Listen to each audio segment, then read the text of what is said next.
8:45 p.m. This is the Sri Lanka Broadcasting Corporation. The news edited by Danushka Madhavala and read by Geethanjali Ramanayaka. The headlines. Minister Prasanna Rantunga says that the National Physical Plan will be submitted to the Parliament soon. China has donated 8 state-of-the-art chronic kidney disease screening vehicles to Sri Lanka. Minister of Power and Energy said the CPC will legally respond to the accusations regarding the quality of the imported crude oil consignment. Human Rights Council of Sri Lanka demanding withdrawal of high security zones.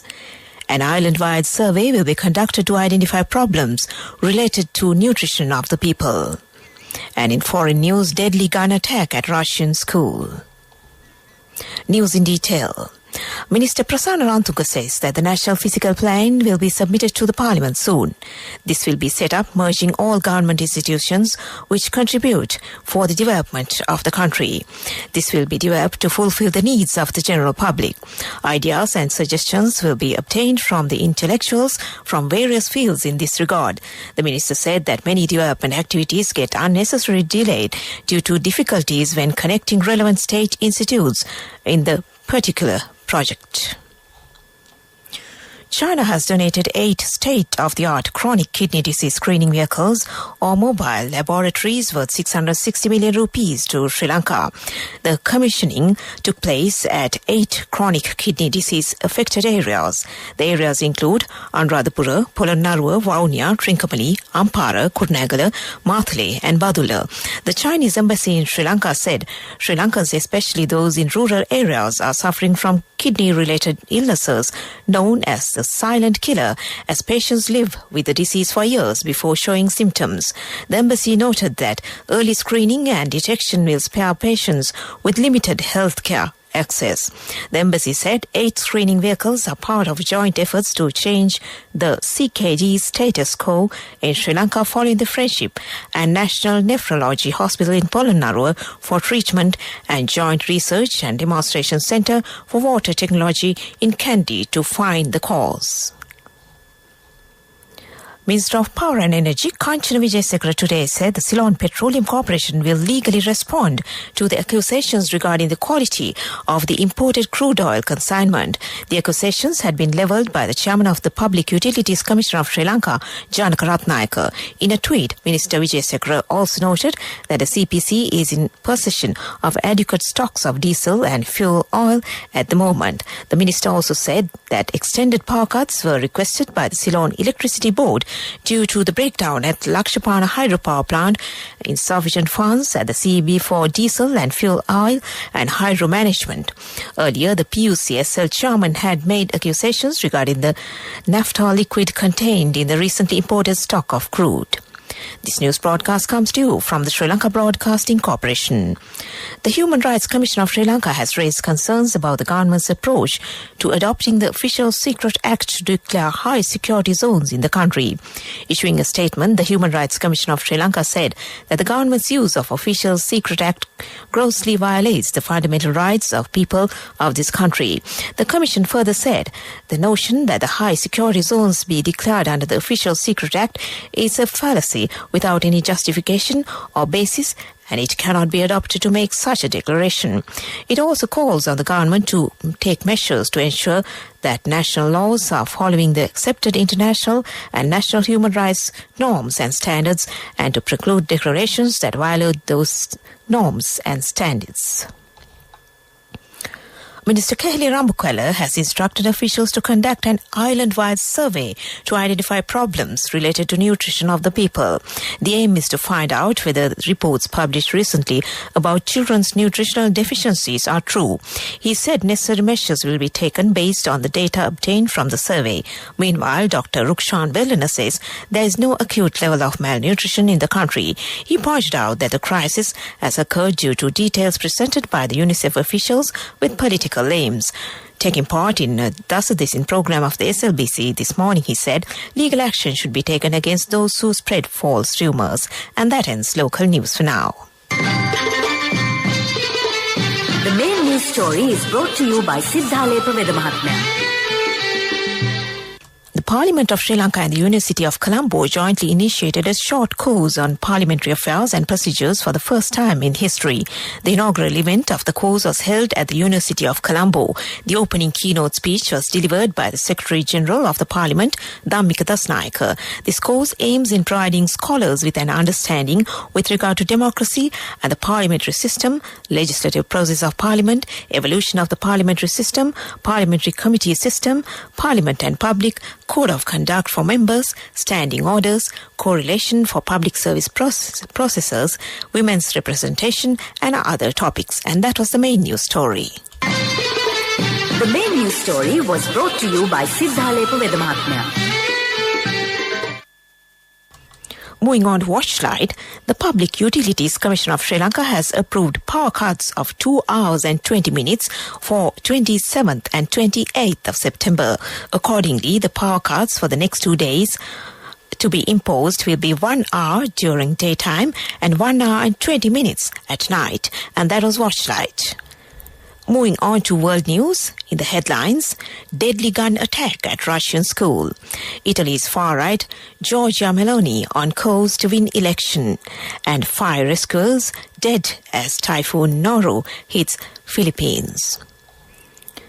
A gunman has opened fire at a school in central Russia, killing at least 13 people and injuring 21, Russian officials say. Victims include 7 children at the school of about 1,000 pupils in the city of Izhevsk. The gunman killed himself at the scene. He was a former pupil of the school.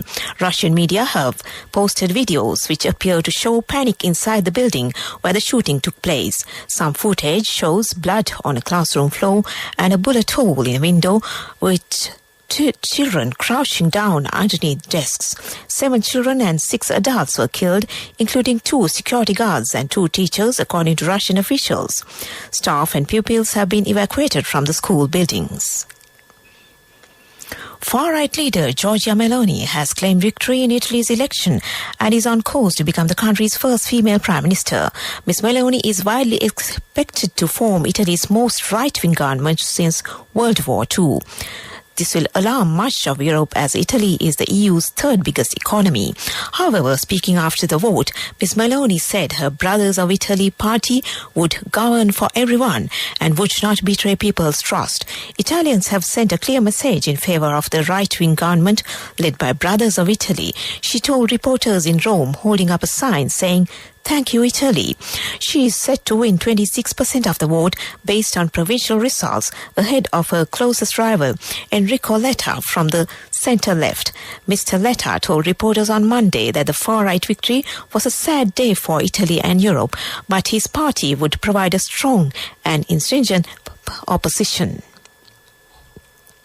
Fire rescue workers in the Philippines have been killed in a typhoon that has left homes flooded and millions without electricity.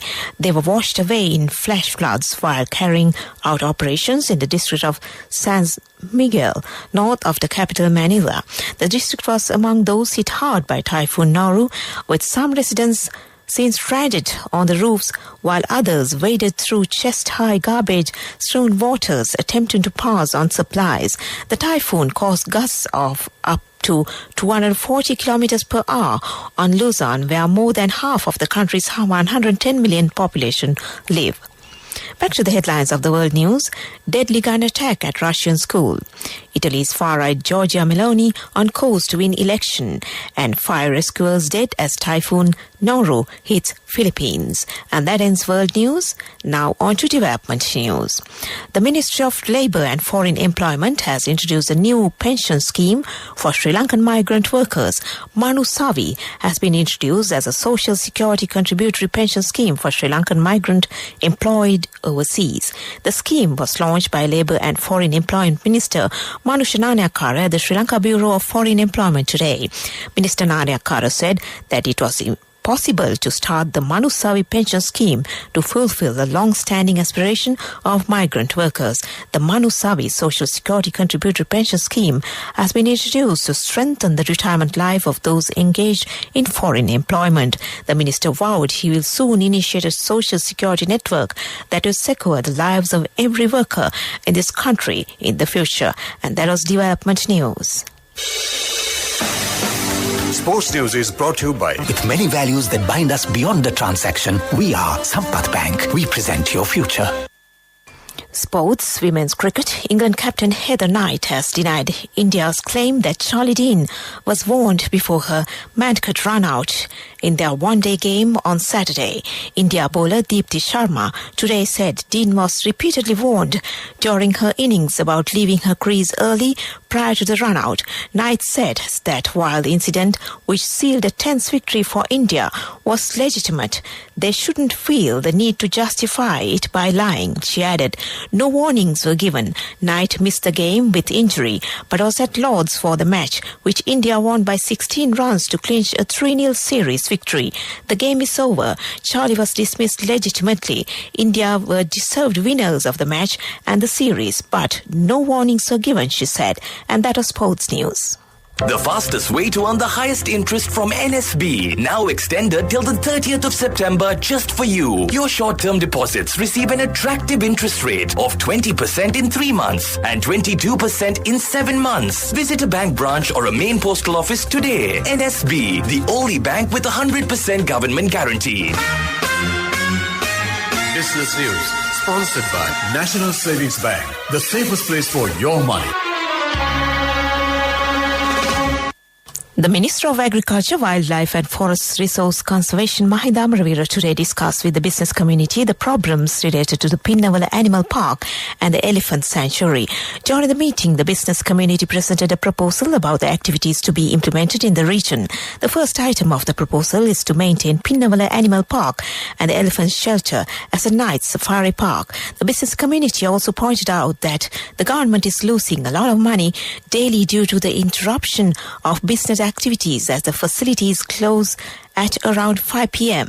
The minister asked the Director General of the Department of Zoological Gardens whether there is any legal impediment to keep the facilities open longer. It was pointed out that there is no legal obstacle for that, and the minister advised to implement the proposal as soon as possible. And that was Business News.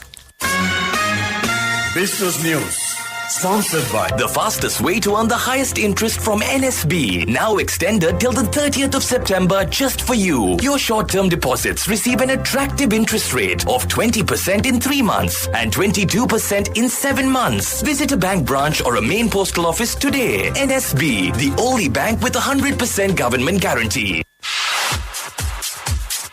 Economic News, courtesy of... I bought my daughter a laptop for her work by managing my finances. Whatever the expenses may be, I can't afford to miss out on life's special moments like her birthday or our anniversary. So you need to invest to make your family's future flourish. Saving money isn't easy when you have responsibilities. That's why we promise to give you the best returns and guarantee on your investment. LOLC Finance Fixed Deposits. Maximize your savings. LOLC Finance PLC, incorporated on the 13th of December 2001, is rated SLA stable by ICRA Lanka Limited and is licensed by the Monetary Board of the Central Bank of Sri Lanka under the Finance Business Act number 42 of 2011. The Paddy Marketing Board has purchased 571,961 kilograms of paddy harvest this year from the farmers of Vaunia district, and paddy purchases are still ongoing. Vaunia, Venapankulam, Park Road and Valipula warehouses of Paddy Marketing Board have purchased the Yala season paddy crop. A kilogram of Samba paddy has been brought at 130 rupees, Nadu paddy at 120 rupees and Kiri Samba paddy at 135 rupees. The amount given to the farmers for a bag of packing paddy is 60 rupees. And that was Economic News. Saving money isn't easy when you have responsibility. That's why we promise to give you the best returns and guarantee on your investment. LOLC Finance Fixed Deposits. Maximize your savings. LOLC Finance PLC, incorporated on the 13th of December 2001, is rated SLA stable by ICRA Lanka Limited and is licensed by the Monetary Board of the Central Bank of Sri Lanka under the Finance Business Act number 42 of 2011. And in the weather report, the Met Department says showers or thundershowers will occur at several places in the central, lower, north central, northwestern and eastern provinces and in the Mullaitivu district during the evening or night. Fairly heavy showers above 75 millimeters can be expected at some places in north central, central, Uva and eastern provinces. A few showers will occur in the western and Sabaragamu provinces and in Kandy and Mathura districts. That was the weather report, and to conclude, the headlines again. Minister Prasanna Rantunga says that the National Physical legal plan will be submitted to the parliament soon. China has donated 8 state-of-the-art chronic kidney disease screening vehicles to Sri Lanka. Minister of Power and Energy said the CPC will legally respond to the accusations regarding the quality of the imported crude oil consignment. Human Rights Council of Sri Lanka demanding withdrawal of high security zones.